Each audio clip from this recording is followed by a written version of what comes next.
여러분은 요한이 세례를 선포한 이래 갈릴레아에서 시작하여 온 유다 지방에 걸쳐 일어난 일과 하느님께서 아들에 주신 예수님께 성령과 힘을 부어주신 줄 알고 있습니다. 이 예수님께서 두루 다니시며 좋은 일을 하시고 악마에게 짓눌리는 일을 모두 거셔주셨습니다. 하느님께서 그분과 함께 계시기 때문입니다. 그리고 우리는 그분께서 유다 지방과 예루살렘에서 하신 모든 일의 증인입니다. 그들이 예수님을 나무에 매달아 죽였지만 하느님께서는 그분을 사흘 만에 일으키시어 사람들에게 나타나게 하셨습니다. 그러나 모든 백성에게 나타나신 것이 아니라 하느님께서 미리 정인으로 선택하신 우리에게 나타나셨습니다. 그분께서 죽은 이들 가운데에서 다시 살아나신 뒤에 우리는 그분과 함께 먹기도 하고 마시기도 했습니다. 그분께서는 하느님께서 당신을 산 이들과 죽은 이들의 심판관으로 임명하시다는 것을 백성에게 선포하고 증언하라고 우리에게 분부하셨습니다. 이 예수님을 두고 모든 예언자가 증언합니다. 그분을 믿는 사람은 누구나 그분의 이름으로 죄를 용서받는다는 것입니다. 주님의 말씀입니다. 하나님 감사합니다.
거기에는 그리스도께서 하느님의 오른쪽에 앉아 계십니다.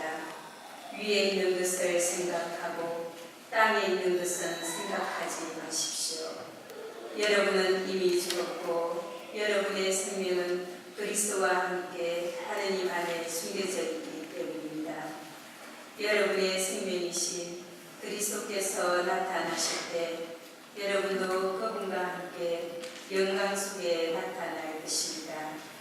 주님의 말씀입니다. 하나님 감사합니다.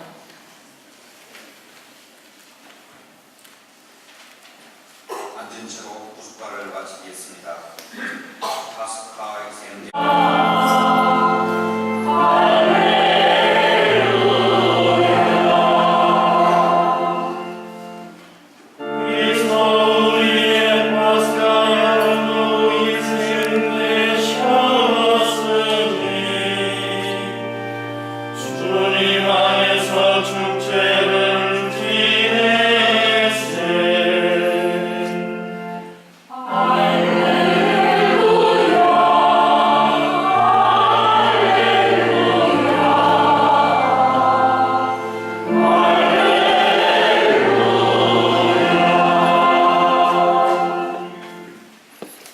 주님께서 여러분과 함께 또한 사도와 함께 요한이 전한 거룩한 복음입니다.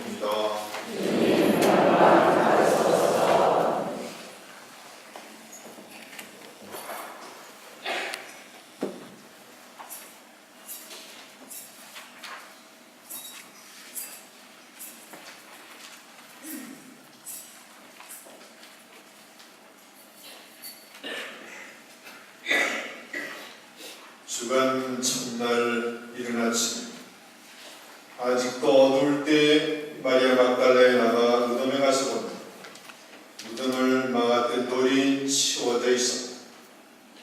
그래서 그 여자는 시몬 베드로와 예수님께서 사랑하신 다른 제자에게 달려가서 말하였다. 누가 주님을 무덤에서 꺼내갔습니다. 어디에 모셨는지 모르겠습니다. 베드로와 다른 제자는 밖으로 나와 무덤으로 갔다.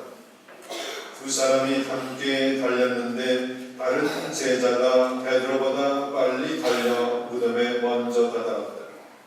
그는 몸을 굽혀 아마포가 놓여있는 것을 보기는 하였지만 안으로 들어가지는 않았다. 시몬 베드로가 뒤따라와서 무덤으로 들어가 아마포가 놓여있는 것을 보았다. 예수님의 얼굴을 쌌던 수건은 아마포와 함께 놓여있지 않고 따로 한 곳에 객혀져 있었다. 그제야 무덤에 먼저 다다른 다른 제자도 들어갔다. 그리고 보고 믿었다. 사실 그들은 예수님께서 죽은 이들 가운데서 다시 살아나셔야 한다는 성경 말씀을 아직 깨닫지 못하고 있었던 것입니다. 주님의 말씀입니다. 그리스도님 찬양합니다. 부활 축하드립니다. 부활 축하드립니다.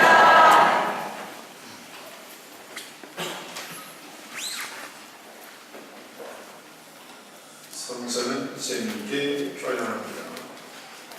예수님께서 탄생하셨을 때 목동들이 마국간을 향해서 태어나신 예수님의 그 마국간을 향해서 어떻게 했다고 했습니까? 달려갔다 했습니다. 달려갔다 했습니다. 오늘 부활하신 무덤을 보러 가는데 두 제자들이 어떻게 했습니까? 달려갔다 했습니다. 달려갔다 했습니다. 예수님의 사도는 천천히 가서 알아야 할 그런 것을 빨리 달려가서 알아보아야 할 그런 기쁜 소식이다. 그런 말이죠.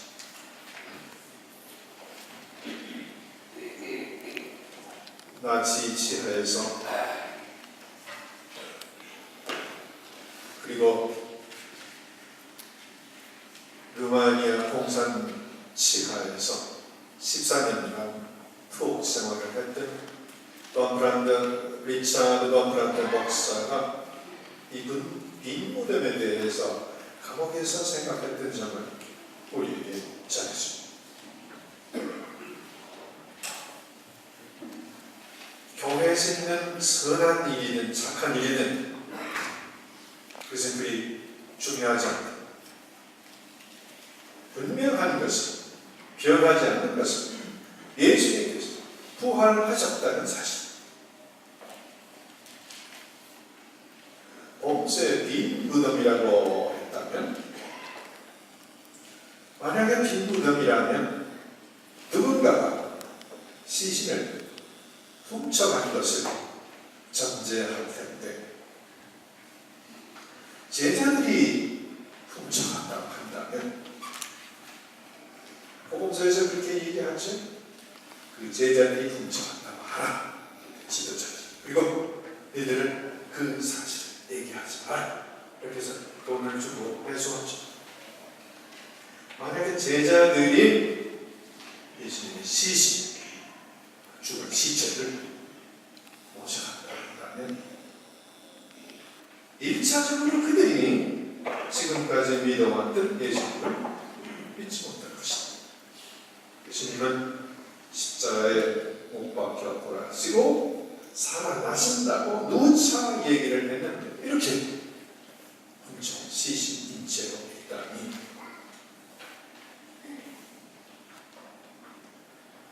그런데 기록에 의하면 이 제자들은 다 순교하신 양반, 순교하신 가짜 사실을 두고서 순교한다는 것이 있을 수가 있는 것. 예수님이 부활하지도 않았고 자기들이 시체를 훔쳐다가 있었다는 이 사실을 아는 이상 그들이 부활하지 않은 분을 부활했다는 그런 가짜 신앙 위에서 자기 목숨을 바칠 수가 있을까? 이 자체가 벌써 예수님의 시신을 훔치지 않았다 그런 얘기겠죠. 만약에 유대 지도자들이 몰래 시신을 훔쳐갔다면 특히 사제 직분에 있는 사람들이 이 일을 저질렀다면 베드로가 설교를 할 때 무슨 얘기를 기타에 엉터리 얘기하지 시신이 여기 있다 라고 얘기한다면 사도들의 설교는 모두가 다 헛되는 것이겠죠. 그러니까 아무도 훔쳐가지 않고 그 빈 무덤이 아니라 무덤에 예수님의 시신이 썩어간다고 한다면 어떻게 하루에 3,000명, 5,000명씩 설교를 듣고 개혁문자들이 생길 수 있었나? 없다. 따라서 빈 무덤은 틀림없는데 시신을 훔쳐가는 것이 아니라 부활하셨기 때문에 빈 무덤이다. 그래서 부활하셨다. 감옥에서 묵상을 거쳐서 우리에게 전해주는 그 묵상의 얘기입니다. 그렇지. 예수님의 이 사건은 패자 부활전, 패자 부활전 세 가지 뜻으로 설명할 수 있습니다. 진 사람을 다시 살게 할 수 있는 경기 방식이죠. 패자 부활전 할 때 그 전자, 마지막 전자는 무슨 전자입니까? 싸울 전자, 다툼 전자, 전쟁할 때 전자입니다. 그래서 패자가 다시 부활할 수 있는 게임이다 이런 뜻입니다. 근데 라디오에서 투자 패자 부활전으로 오세요. 그런 음식점 소개를 하는 CD 패자 부활전. 이때 마지막 전자는 부침개 전자입니다. 부침개를 잘 만드는 집이다 그 말이죠. 그래서 회사에서 온종일 지친 몸을 우리 부침개 이 패자 부활전 집에 오셔서 막걸리 한 잔으로 배고파시고 기쁘게 하십시오 하는 아주 이색적인 그런 집이 있습니다. 마지막 패자 부활전의 전은 신청전, 춘향전 하듯이 전해주는 얘기다 그 맞죠? 바로 우리의 예수님 얘기입니다. 패자 부활전 십자가에 매달려서 죽었다고 그래서 무덤에 묻혀서 이제 모든 것이 끝났다고 생각했던 그 패자가 부활하신 이야기입니다. 이것을 일컬어서 패자 부활전입니다. 네, 이런 것을 여러분들이 안 배우셔도 돼요.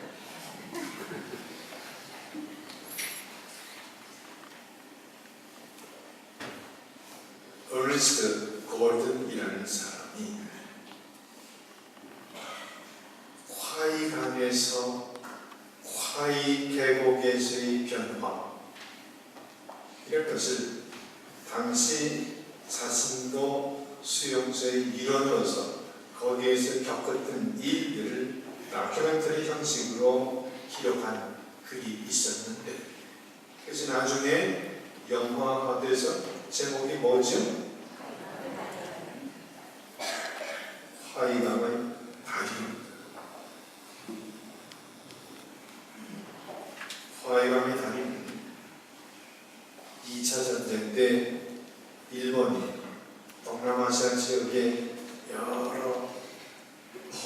수용소 중에 한 포로 수용소의 얘기입니다. 12,000명이 이 포로 수용소에서 죽었습니다. 병으로 죽고 40도가 넘는 그 열사 아래서 철도 공사를 하는데 거기에서 아주 비인간적인 취급을 받으면서 열악한 환경 속에서 죽어나간 사람들이 12,000명. 그냥 하늘 삼아 자고 누더기 너무나 같은 옷을 입으면서 점점 인간성이 피폐해 나가는 모습을 그리고 있습니다. 한때 세계 제일이라고 했던 이 병사들이 아주 초라하기 짝이 없을 정도. 그래서 일본 보초병들이 그 병사들을 볼 때 비웃는 것이죠. 저들이 한때 세계를 호령하던 군인들이었대. 이 수용소에 있는 병사들에게 최대의 적은 일본군이 아니라 자기들 자신이었습니다. 점점 피폐되어 나가는 자신들, 서로 훔치고 불신하고 그리고 서로 고발해서 죽이려. 이러한 캠프, 지옥 같은 캠프 생활에 이제 서서히 하나의 빛이 떠올랐는데 두 사람이 사람들을 모아서 성경 공부를 하기 시작했습니다. 그래서 성서를 읽습니다. 깜짝 놀랍니다. 우리보다가 예수 닮은 사람이 훨씬 많은 고통을 받았네. 지금 우리가 이 수용소에서 겪는 고통을 이 양반은 다 겪은. 이 양반은 어떻게 되실까? 살아나자. 우리에게 희망이 있다. 좋다. 왜 우리가 이렇게까지 변했는가? 훔치지 말자. 서로 믿어주자. 서로 고발하지 말자. 우리 서로를 껴안자. 공부가 계속되면 계속될수록 수용소의 모습이 1캠프, 2캠프, 3캠프 이 소문을 써서 이 성서 연구반이 늘어나서 분위기가 달랐습니다. 저녁에 어떤 사람이 깡통을 두들기면서 성가를 부릅니다. 그러면 시끄러웠던 그 소리가 아니라 이제는 천사의 목소리로 들립니다. 사람들의 마음은 변화되게 되지. 비록 내일 죽는다 하더라도 아주 고매한 인격을 가지고 희망을 가지고 그렇게 죽는 이 분위기, 이 점에 대해서 원칙의 것들은 다시 살아서 우리에게 이 이야기를 전해주고 있습니다. 과외강의 다리 얘기는 작년의 캠프 얘기가 아니라 캠프에서 그들이 어떻게 변화됐는가 하는 것을 얘기해 주고 있습니다. 그들을 변화시킨 것은 부활하신 예수입니다. 그렇죠? 미워했던 사람이 용서하고 사랑하게 되고 불신했던 사람들이 서로를 믿게 되고 서로 훔쳤던 사람들이 오히려 상대를 위해서 기도해주는 그런 사람으로 바뀌게 되는 것이 부활이죠. 어떤 어머니가 귀여운 아이를, 딸애를 애지중지 키웠는데 그러니 초등학생 교통사고를 당해서 처참하게 죽게 됐습니다. 어머니는 원망하고 이런 믿지 않았지만 하늘을 대고 삿대질을 그런 세월을 몇 년을 사는데 수년이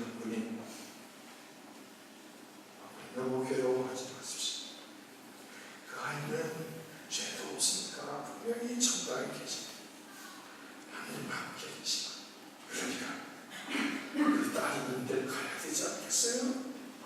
딸을 만날 수 있다. 딸이 사라졌다고 생각해. 딸이 없어졌다고 생각해. 딸을 만날 수 있다. 그 말에 희망을 가지고 그 자매에게는 부활이 쌓였던 것이지. 회사에서 너무나 미운 친구가 있었어. 이 친구는 괜히 자기를 뒤집쳤고 항상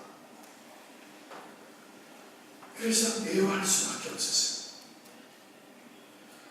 그런데 성령 세미나에 가서 연담을 하고 내가 이런 미워하는 사람들 도저히 참을 수가 없어.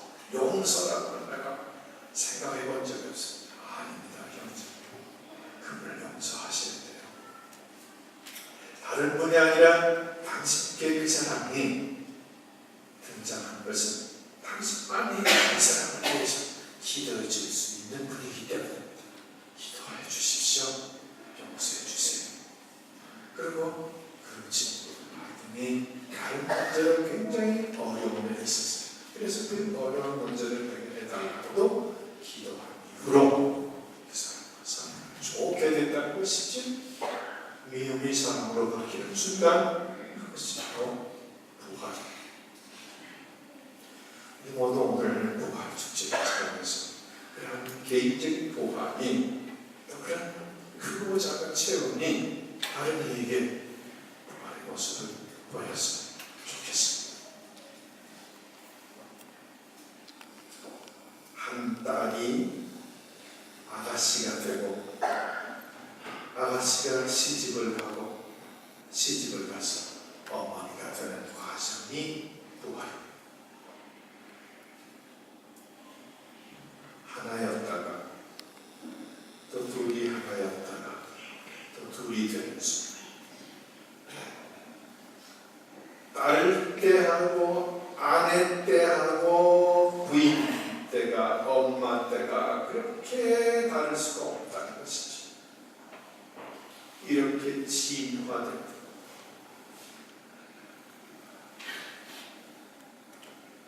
지난 예수님의 부활은 최고의 진화라고 할 수 있죠.